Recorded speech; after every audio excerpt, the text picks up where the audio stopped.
ඔන්න ගොඩාක් දෙනෙක් අහන ප්‍රශ්නයක් තමයි ශ්‍රී ලංකා රජය හරහා නීත්‍යානුකූලව ඊශ්‍රායල් රටට ඇතුල් වන්නේ කොහොමද කියලා. ඉතින් හරිම සිම්පල් දෙයක් කරන් තියෙන්නේ. ඔයාගේ ස්මාර්ට් ෆෝන් එක අරන් slbfe.lk කියන වෙබ්සයිට් එකට ගිහිල්ලා ශ්‍රී ලංකා විදේශ සේවා නීතිකාරිය අංශයේ ඊශ්‍රායල් රැකියා අංශේ රෙජිස්ටර් වෙන්න තියෙන්නේ. ඊට පස්සේ ඒක තියෙනවා එක කැටගරි ඔයාට අදාළ ඔයා දන්න වෘත්තියට අදාළ කැටගරි එක රෙජිස්ටර් වුණාට පස්සේ ඔයාට එනවා SMS පණිවිඩයක් සතියකට විතර පස්සේ ඒ SMS පණිවිඩය අනුව ඉදිරියට කන්ටිනියු කරගෙන යන්න තියෙන්නේ. එහෙම නැත්නම් අංක 18 පරණපාර පන්නිපිටිය කියන ශ්‍රී ලංකා විදේශ සේවා නියුක්තිකාරිය අංශයේ ඊශ්‍රායල් ඉදිකිරීම් අංශය තියෙනවා. එතෙන්ට ගිහිල්ලා වුණත් රෙජිස්ටර් වෙන්න පුළුවන්.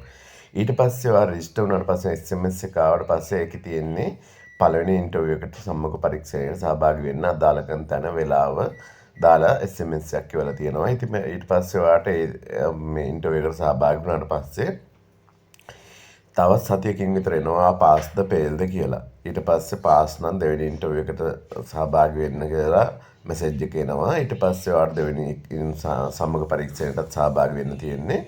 ඊට පස්සේ ඔයාට එනවා ඔයා ඒකටත් සහභාගී වුණාට පස්සේ ඩොකියුමන්ට් බාර දෙන්න කියලා මෙසේජ් එකක්. ඊට පස්සේ ඔයා ගිහිල්ලා ඩොකියුමන්ට් ටික බාර දුන්නාට පස්සේ ඔයාගේ ඩොකියුමන්ට් ඊශ්‍රායල්ට එවලා ලොටෝ දිනුම් මැදීමක් කරනවා. ඒ දිනුම් මැදීමෙන් ඔයා තේරුණොත් ඔයාට මෙසේජ් එකක් එනවා ලොටෝ දිනුම් මැදීමෙන් තේරලා තියෙන්නේ ඔයා ඊශ්‍රායල් රජයේ රැකියාවකට සුදුසුකම් ලබා ඇත කියලා.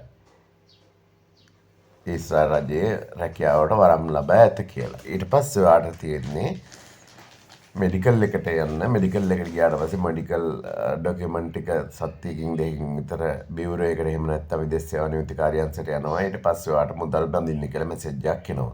ඔයා මුදල් බැන්දට පස්සේ ඊට පස්සේ ඔයාට එනවා විදේශගත වීමට සියලු කටයුතු සූදානම් කර තියෙන්නේ. ඔයා මේ කියන දවසේ මේ වෙලාවට අංක 18 පරණපාර පන්නිපිටියේ ඊශ්‍රායල් ඉදිකිරීම් අංශයට පැමිණෙන්න කියලා. ඊට පස්සේ ඔයාට සියලුම බඩු බාහිර ආදිය පැක් කරගෙන එතෙන්ට එන්න තමයි තියෙන්නේ. ඊශ්‍රායල්ට අවශ්‍ය කරන බඩු බාහිර ආදිය ඉස්සෙල්ලා වීඩියෝ එක මම කරලා තියෙනවා. ඉතින් මාව සබ්ස්ක්‍රයිබ් කරන්න නැත්නම් තාම සබ්ස්ක්‍රයිබ් කරන්න. ඒ වගේම බෙල් අයිකන් එක ක්ලික් කරන්න. ඊශ්‍රායල් ටික්කා YouTube channel එක දිගටම බලන්න. ඉතින් ගොඩාක් වැදගත් වීඩියෝ එහෙම ඊශ්‍රායල් ටික්කා YouTube channel එකෙන් අරගෙන එනවා. ඉතින් ඔයාලටත් ඔන්න මේ වගේ තමයි ඊශ්‍රායල් තමන්ගේ සීනේ සබය කරගන්න ටාගට් එකට යනවා නම් එන්න තියෙන්නේ. අපි සබ්ස්ක්‍රයිබ් කරන්න ඉස්සෙල්ලාම